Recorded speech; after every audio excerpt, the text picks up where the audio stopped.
All right, welcome everybody to our next round of You Were Born Rich. This is our weekly study time where we spend 45 minutes discussing what Bob's talking about and seeing how we can put it into action. As you know, or you may know, I have a course that goes along with You Were Born Rich. And if you sign up for it and use my gratitude gift, it's free. So it's a monthly subscription. It's $11 a month. And guess what? My gratitude gift is $11. So you get it for free. But beyond that, what it really does is teaches you to take what Bob tells us inside of You Were Born Rich and puts it into action now. So that's really what it's all about, right? We can sit here and we can read and we can gather information all we want, but it's never going to do anything to change us until and unless we actually move into action. So that's what these calls are designed to help you do. That's what Born Rich Foundations is designed to help you do. And that's what I'm here to help you with.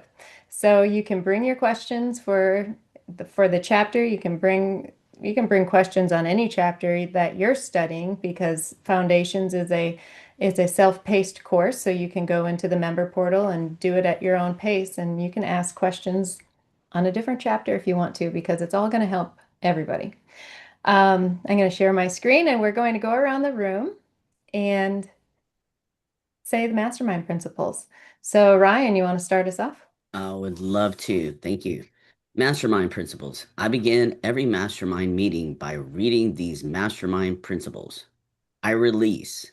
I release myself to the mastermind because I am strong when I have others helping me. Jim, I believe. I believe the combined intelligence of the mastermind creates a wisdom far beyond my own. Mary, I understand. I understand that I will more easily create positive results in my life when I am open to looking at myself, my problems, and opportunities from another's point of view. Tina. Oh, you caught yourself. I did.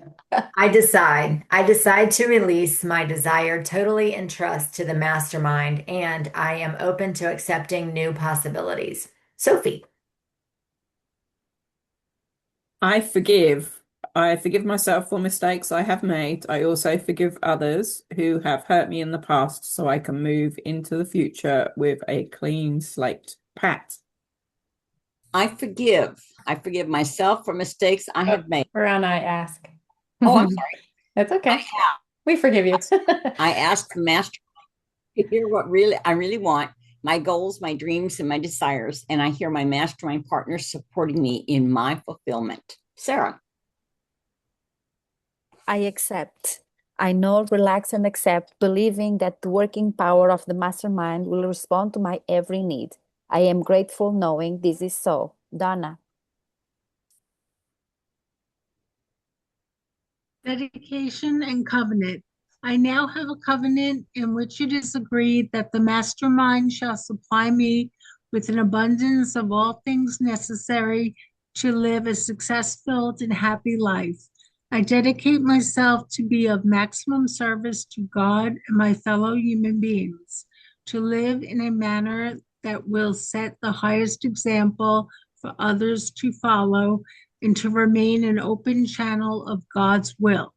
I go forth with a spirit of enthusiasm, excitement, and expectancy.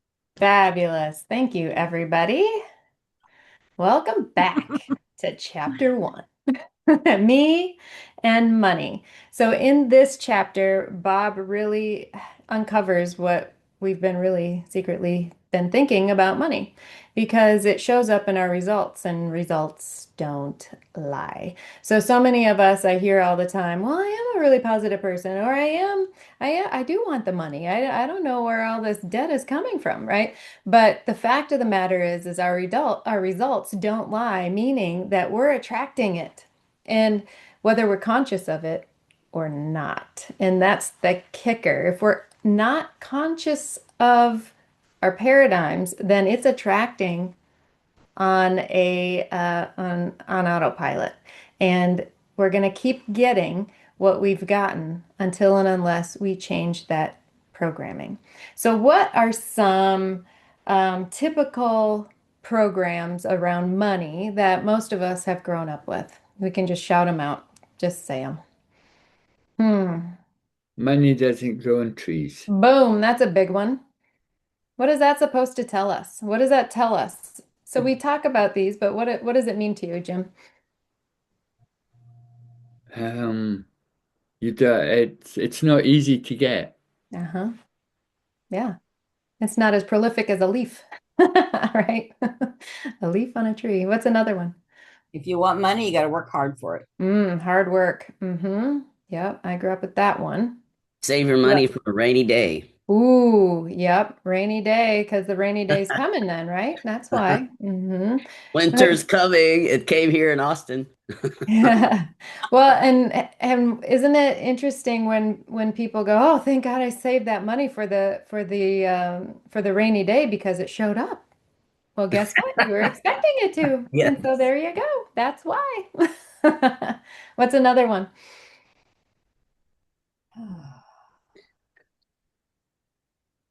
How about beast? Oh, go, Sarah. Go ahead. I was just going to say that rich people are evil. They're not good people. Oh yeah, they're a bunch of jerks, aren't they? Yeah. Yeah. They just think of themselves and, like, they have money, but they're not good people. They're like Scrooge McDuck. Yeah. Yeah, that's perfect, Sarah, because I was thinking the love of money is the root of all evil when you said that. There you go.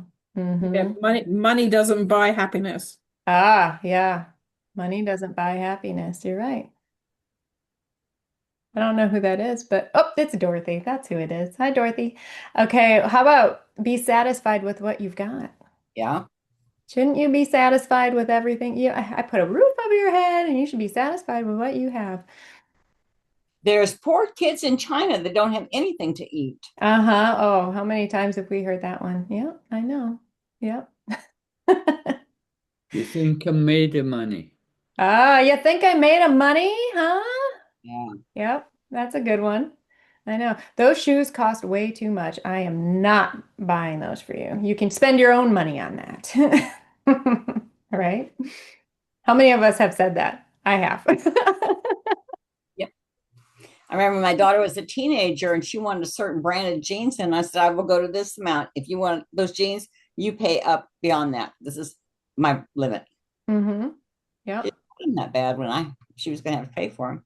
I guess I don't want those jeans so much. Hi, Dorothy. All right, so we grew up with a lot of those things, so a lot of those paradigms, programs, conditioning, swimming around in our minds, didn't we? And our Pat, you brought the up the I'll spend up to this much, but then you can spend more beyond that. And I brought up Jim said, "You think I made a money?" Right? And how many of us have found ourselves echoing our parents as parents? Or, yeah, yep. And isn't it interesting? I mean, my parents, for instance, they came from really nothing and they ended up with quite a bit of something. And what's interesting about it is that they lived like they had nothing still. Right. I mean, my mom didn't shop for herself. She shopped for everybody else, but she never shopped for herself. When we went through her closets, she had clothes that she wore every day from 25 years ago when I was living there, for Pete's sake, right? So it's really quite interesting. And that is something where that's where the circulation should be showing up, right? She didn't circulate it in her life as much as she could have. Now, what about your definition of rich? What is everybody's definition of rich? We can just shout them out. Family, friends. Mhm. I don't think it has to be physical. Yeah, relationships. Huh? Emotionally rich. Mhm. Mhm. Does it involve balance Yeah, with the material? yeah. I think they all need boundaries. What do you mean by boundaries? Well, like you set up a budget. You're going to spend so much a month on food. Well, you set that up because that's what you got to work with. You Mm. stick to it. And sometimes you might not spend the whole thing. Sometimes you might spend a little bit more, but at least you've got a target. Hmm.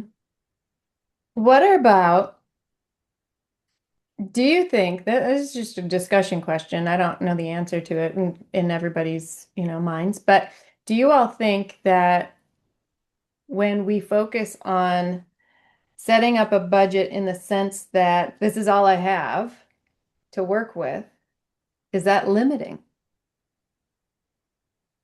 Hmm. Why? You're not giving yourself the extra expansion possibilities. Hmm. Go ahead, Sarah. Yeah, when we set up a budget, in my own experience, is it can feel very limiting. Now, I love budgeting and I budget, and I'm always spending the money that I'm saving, like to have what I want, not what I need.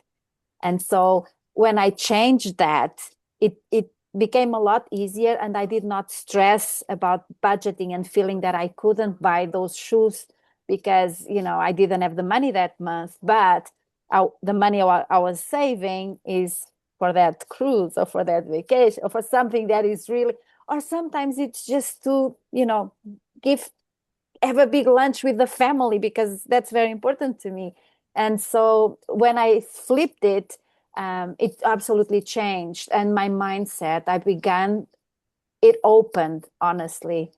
Um, So and you're I think it has to saying, do with gratitude as well. yeah. So you're saying what you did was reframe saving just for saving's sake or for budgeting sake, so you can set Create aside my money best for the life. things that you really want, right? Create my best life. Yeah. Yeah. Yeah. Yeah. Yeah. I don't buy $7 coffees. It's not that I have anything against $7 coffees. It's just that I can perfectly make my own coffee because when I go out to a restaurant, I don't drink a glass of wine. We drink a bottle. So we're fine. And Yeah. we spend the money on whatever brings us joy, and that's it, right? Hmm. So I'm all about choosing our battles, if that makes sense, and really try to make it what it means for you, for each person. That's my experience, and I've studied a lot about that. Um, so yeah. No, that's a good answer. Does anybody else have an answer about budgeting? What do you think? Is it limiting? Is it expanding? What do you think? What do you I think feel like when you go outside of it? Go ahead, Pat. yeah, I think it's limiting because, Hmm. like you say, if you do go over, then you feel bad, like you cheated something else. Hmm. You know, Yeah. I think Yeah. you need to have a margin around a boundary. Hmm. Very interesting. I like it. I like it. Does anybody else? Oh, go ahead, Tina. Yeah, so kind of on that same line. So I definitely think it's limited. And what made me, what I thought about was I used to have in the bank, a limit that it would say, okay, when I hit this threshold, notify me. And it's still in there because I haven't removed it. But now when it pops up, it's like, you're over your limit. And I'm like, delete. I don't care Yeah. because I've Shove done what I your wanted to limits. do. Yeah. Right. I don't know Well, why I haven't changed it. I just haven't taken time, but well, I is see it it pop up. liberating to go delete? It is. Yeah. Yep. I know. That's kind of fun, isn't it? You're like, I like it. I like it. So, does anybody else have, Pat talked about her definition of rich is mostly relationships and feeling fulfillment and that. Does anybody else have a definition of rich? What does it mean for you? Freedom. Freedom. Oh, yes, I love freedom. What does that mean to you, Sophie? Just being able to do what you want when you want and work when you want and be able to go out to restaurants and have what you want to eat and not have to stress about what the bill's going to be like at the end. And yeah, Mm-hmm. buy that expensive pair of shoes that you want Yeah. and not have to think about it. And yeah, Oh, so I have a new pair of boots on. That's so much fun. I love getting boots. yeah, But yeah, you're right. It's freedom from really um the thoughts that were limited, isn't it? yeah. Mm-hmm. Oh. So it's really an us problem, isn't it? LA, do you have a one? Yeah, I'm kind of like Sophie on the freedom part, the financial thing. On the budgeting, I think to me, it's about, you have to, that's some create a responsibility with your finances. And then once you of course once you get enough where you don't have to worry about it and you can afford to do the all the things to get what you want, then that's when you can kind of not have to worry. You don't have to worry about it. But still think, you have to have some kind of. Well, I take it as stewardship, that Talk you more have to about, be a yeah. good steward of what you have, Mhm. and that as you do that, then you be able to acquire more, or you receive more, so that you can do more and get whatever you want and not worry about it. So what does stewardship look like to you?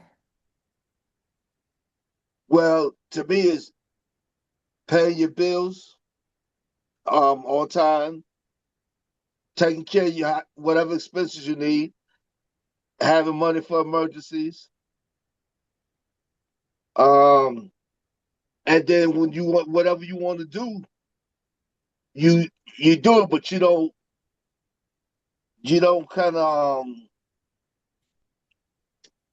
overindulge where it might interfere or hurt, keep you from doing something else. So you're saying don't squander. Yes, more or And less. instead, what about the law of cause and effect? What if we say, no, I don't have the money for it, but that doesn't mean I can't have it. So how does this thought process enter into it? Because this is what Bob's teaching us. He's teaching us that we get to choose what our life looks like. We get to choose what we want. We have this ability to create.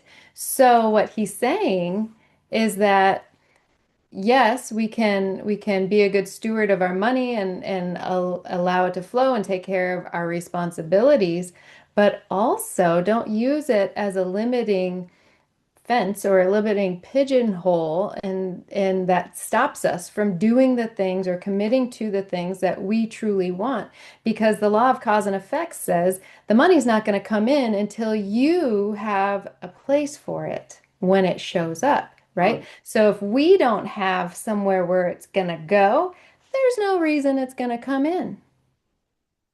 Well, What do you think? I can understand that, but by the same token, um, you have you have to give your money a place for it, give it a job, because you're supposed to multiply it. That's part of the stewardship also, and Right. in my thinking. And Yes. as you make it grow, as you increase it, then that's where the money will come for the other things that you want. So you're not supposed to say, like Sandy Gallagher said, I want that house. She didn't have the money for it, but But she did. go Go ahead. ahead. No, go ahead. I I want was to gonna hear say, you. but she did things to get the money. Of course. Well, that's the point, right? I mean, you Yeah, can't just right, I want that house and then sit there and expect it to drop in your backyard. It's not going to work. right. Yeah, right. So and then that's what I'm talking about when I'm talking about increasing it or making it multiply. So does that take, well, Pat talked about hard work. Does that take hard work? Or what does that take? Say that again. Does increasing your money require hard work, like Pat's paradigm, what she grew up with, or or what does it require? No, no, no, not necessarily. Oh, okay. What's first and foremost, everybody? You got to think Yeah, Bob always says, think, now think. Every time he talks. Now think. Right. I'm not picking on you, LA. You just brought up a good point because you're the whole there's a slippery slope, right? Because if we get wrapped up like we were talking about in budgeting and constricting ourselves and saying this is all I have, then we can't think in a larger way of the possibilities of how I can make that happen over there. Because if I only look at what's right here, what's over there doesn't fit in right here. It doesn't fit. It's not in this little sphere. It's over there. So we have to see and understand and know that we're working with an infinite supply. And that when we decide that's where I'm going, that's what I want, then the ways to get there show up and we start thinking about, ooh, how can I? How can I? What's the next step? And we can start directing ourselves to that, right? And I use the example of the gym just because the gym, it cost a lot of money up front. It cost a lot of money up front. Let's just put it that way. And we didn't have that money, but we decided to open a gym. We didn't have a building, we didn't have the floor, we didn't have the bars, we didn't have the beam, we didn't have the clients, we didn't have anything. But we wanted the gym. We started in that direction and we moved forward. We're just like, okay, well, I'm going to go talk to that guy. I'm going to go get a broker. I'm going to go talk to the landlord. I'm going to just start. And things just fell into place. Money showed up. We didn't ask for it. It showed up. So there would have been no reason for any of that to fall into place had we not said, we're building a gym, right? So there's a slippery slope between budgeting and staying here and yearning for more, right? We have to see the possibility and know that there's more out there for us. And then we go, ooh, how's it going to happen? This is going to be so fun to look back at because this is going to be a wild ride because I have a lot of gaps to cover between here and there, right? And now when I look back on how the gym happened, I was like, of course that happened. Of course that happened. That was just worked. And this happened and this happened and this happened. And it's just like what Steve Jobs says, you can't connect the dots looking forward. You can only connect the dots looking backwards. Right. And that's why these entrepreneurial stories are so cool, is because then this happened, then that happened. And can you imagine this guy showed up out of nowhere and just handed me a bunch of money? And you're like, yeah, right. But that's what happens because the universe responds to your faith and your intention and your expectation. So Bob asks us to create this prosperity consciousness within us. He says people don't feel comfortable about money because they have it. They have it because they feel comfortable about it. That is one of the most important lines, I think, in this chapter, right? How comfortable are you talking about money? I'm not saying gloat about what you have or talk about how little you have, never do that. But people are comfortable or have money because they're comfortable with it already. And so when children are born into very very financially stable households, they feel more comfortable with money, and so they attract more of the same because that is their automatic programming. But a lot of us, my parents grew up during the Depression, and that whole time, 30s and 40s, right? That was their formative years. And so what do you just like Bob, they're the same age. So what do you think happened with with what they were told. I mean, my grandmother sold rags to make ends meet, And so that is what that's where I'm coming from. So those types of ideas are really ingrained inside of a lot of us, right? So we have to develop that prosperity consciousness. Napoleon Hill talks about the fact that if you don't purposefully create a prosperity consciousness inside of you and direct your subconscious mind to believe it, it will be filled up automatically with a poor consciousness, a lack consciousness.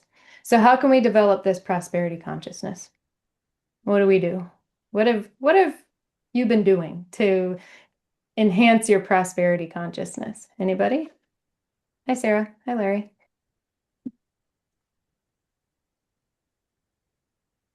One thing that I've noticed recently, Hello. if I hey Larry, hey brother, boom boom, right back at you. So one of the things, whenever I get up with a challenge, a financial challenge, and I'm challenged with, where my thinking is, I I'm starting and I just start. I mean, this year has been really incredible start to the year. And I just got some news today that I'm going to talk to Mary about. She doesn't know this yet, but we're going to have a little combo. But because I want to get some coaching on it. But what I'm noticing is that, and you said this, somebody said this earlier, when there's a gap, then it must be filled. And what I've noticed is that, okay, I'm getting signs right out of the gate. Here we are on day 13 of January 2023, 2026. What did I say, 2023? Going back in I, time. I guess it feels like the same thing every year. Oh, Groundhog Day. Getting the message loud and clear. So, nothing is wrong. And what I'm starting to feel like is that when everything, when something happens and you have a deficit or a gap that you need to fill, and then boom, the next day another thing happens where you have a deficit that you need to fill, and on and on and on. It's not it's not anything to worry about. This is just a pressure test. That's what I'm looking at. That's the way I'm looking at it. It's a pressure test because pressure reveals power. And Mary always likes to say to me, this this is proving who you are becoming. Right, Mary? Yeah. Because any obstacle, seeming obstacle, is an opportunity for us to show up the way that the next level self shows up. So how does Ryan 2.0 show up in this situation? As you show up like that version of you, guess what? You become that version. So if, like Sophie was saying, you want financial freedom and you want to go where you want to go when you want to go and you want to do what you want to do when you want to do it. If that version of you does that and you see this obstacle in your way right here, how does that version of you step around it and move on? Right? This too shall pass. It's just proof that it's showing up. It's coming. It's on its way. And the way that we handle these situations, and Ryan talked about this today in the Magnet 30 challenge, the way that we handle the stuff that's going on around us is really the key. How we handle what the obstacles look like or what the road bumps seem to show, that is, well, Ryan said pressure test. That's kind of true. It's the test. Are you who you were, or are you who you're becoming? Which version of you are you, right? Are you the one that scrimps and saves and runs the other way when somebody says, "Hey, you should do this"? Or are you someone who says, "I'm doing it," and then go, "All right, now let's pay for it"? I do that. I didn't always do that. I was not raised to do that. My mother said, never pay interest. She said, only spend within your means. She said all of those things that I'm not saying be irresponsible with money, but I am saying trust yourself and trust the laws. And we've been taught so many constricting rules about money and about the energy that's around us that we don't let it flow. And so we think it's limited, and really it's abundant. Sarah, will you tell your bathroom story? Yeah, Sarah Walters. That sounds bad, but you know what I My mean. bathroom story. Um, so last year, it was right before Christmas. I had written a list of things that I wanted in 2025. Had to think back there for a second. 2025, and one of them was to redo our guest bathroom because the floor was kind of spongy and not safe. And so I wrote it on there, and like a couple of days later, my father-in-law came down for something, and he's like, he used the bathroom, and my husband's like, oh, don't worry about the bathroom, just be careful. And he came out, he's like, oh, I got someone that can fix that. And then 2 weeks, he got his friend out to fix it and paid for it. And yeah. Hello. Now here's to quote the Matrix. Now this is what's going to really cook your noodle, right? That's what the Oracle says to Neo. Did Sarah's father-in-law do that because Sarah wrote it down, or did Sarah write it down because her father-in-law was going to do that? Oh, we don't know the answer to that question. However, that's how it works. There's this law of vibration, and we talk about it in chapter 6, but we have to understand that once we get to that point, like Sarah's like, I want a new bathroom, right? And so she attracted that same frequency from her father-in-law. That's how it works, you guys. And so we make it seem like it's so much more difficult than this. It's really all about frequencies. It's really all about how we're thinking. It's about our prosperity consciousness. If Sarah was limited in her mind about what she could reach with this whole bathroom scenario, she wouldn't have written it down. That was prosperity. Writing down a list of things you want is prosperity consciousness. That's one of the ways to develop it. So inside of Foundations, it asks you, how can you bring the feeling of wealth into your daily life? What scenes or experiences help you feel wealthy when you imagine them? Well, doesn't a nice remodeled bathroom feel great? It does. Can you set aside a few minutes each day to visualize abundance? And where might you already feel rich in your life right now?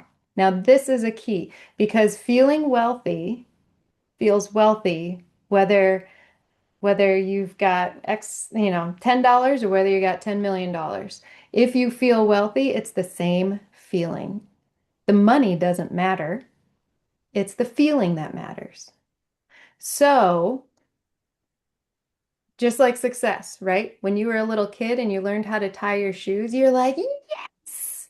And it's the same feeling as when you drive the car for the first time, or when you get your business license, or whatever, however else you feel successful in your life, even as an adult. It's the same feeling. So what we can do is apply a feeling of wealth. When did you feel a feeling of wealth? I remember one time I was at the hair salon, and it cost, some, I don't know, $250 or something like that.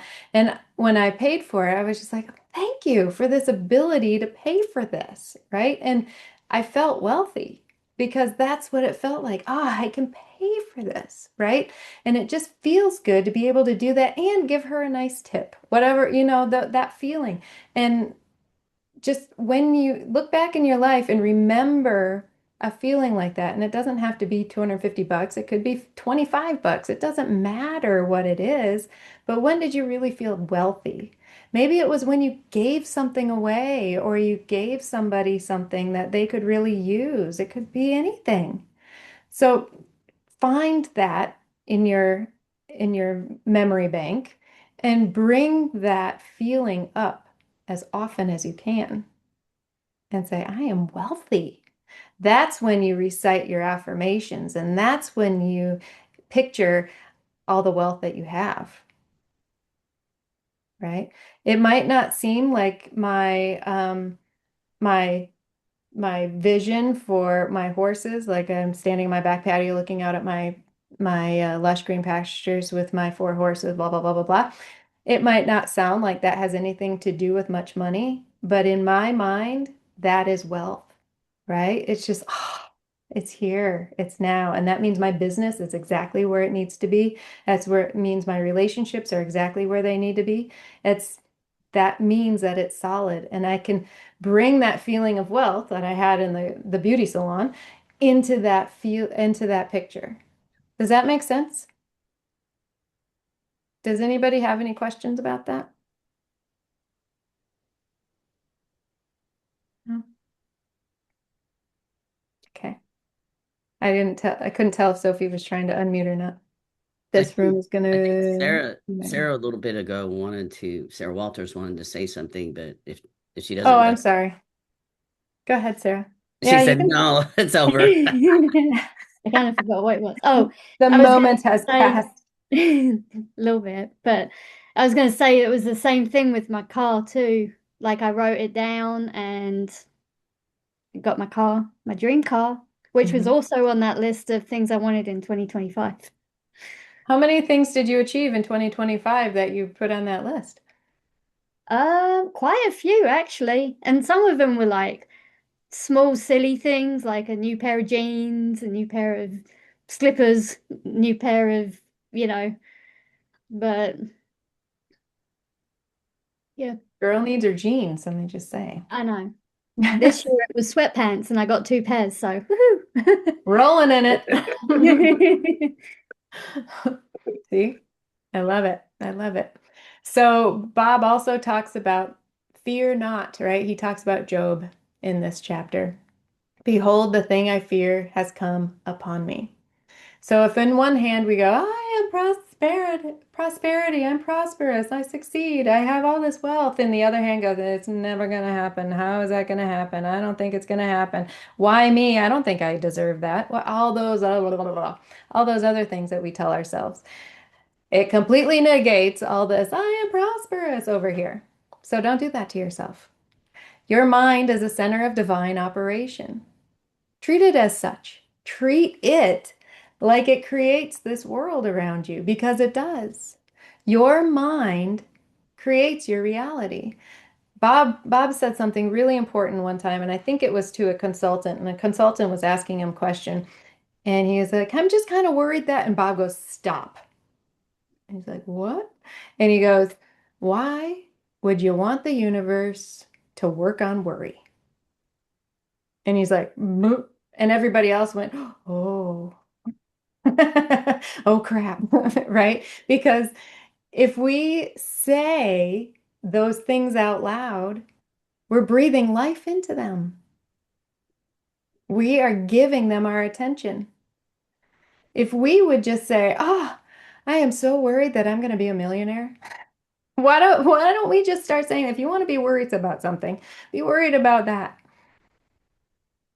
I am so worried that this book is going to take off. I am so worried that blah, blah, blah, blah, blah, something great. This horse is going to be magnificent, right? Worry about the good stuff. And then change your word from worry to yay. I can't wait to see all this. So shift your thinking. Notice when you're in that worry, doubt, fear phase and reframe it for yourself. You're not. Neil Donald Walsh says, there is only love, and what you fear, you attract. It's like the two laws that are just out there. The only thing that out there is love.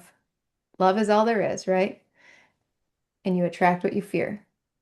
Because fear is such a visceral feeling, isn't it? So that emotion is attracting at a greater force. It's a bigger, stronger magnet. So what's the opposite of that? Oh, I love this. I want this. This is beautiful. I can't wait, and blah, blah, blah, all this stuff. So it may not be here yet, but speak in anticipation. It's on its way. It's coming. Yay. Go ahead, Sarah. I just want to say something.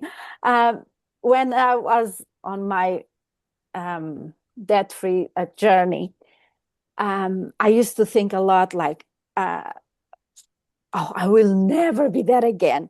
I will never be without money again. Lo and behold, next month, there I will be again.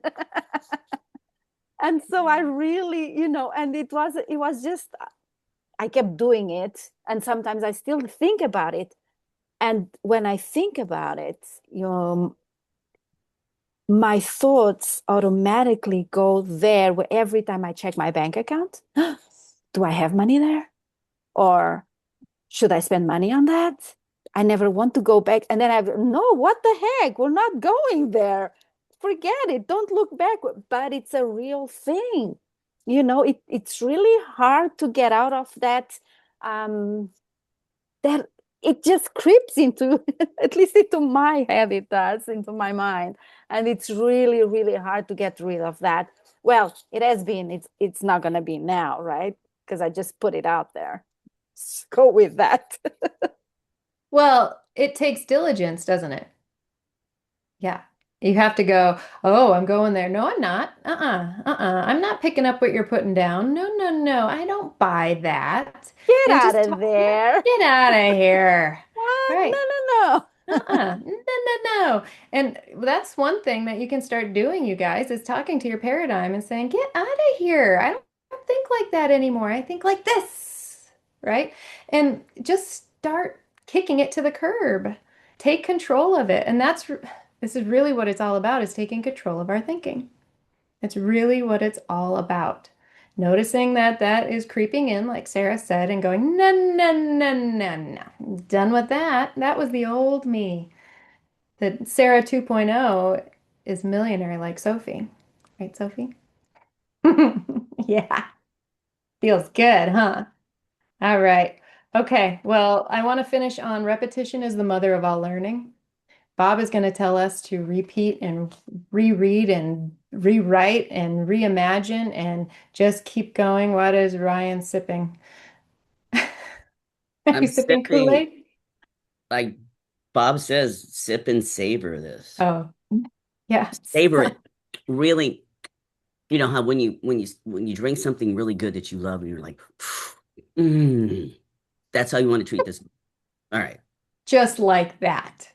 Keep repeating, keep repeating, keep repeating. So remember that there is power within you, real power within you. You have creative power inside of you now. You just have to tap into it. And that's what this book is going to teach us. Yay! So thank you for being here today. Thank you for joining me. Thank you for talking to me. That's wonderful. Did you know that when I first started these, I was talking to myself? So thank you all for being here. Yay. I'm so happy that you're all here with me, and I appreciate you all. Um, Continue to have a prosperous new year. All right. And we'll see you next week. Bye. Thanks, Maureen. Bye, everybody. Bye, Bye. everybody. Bye.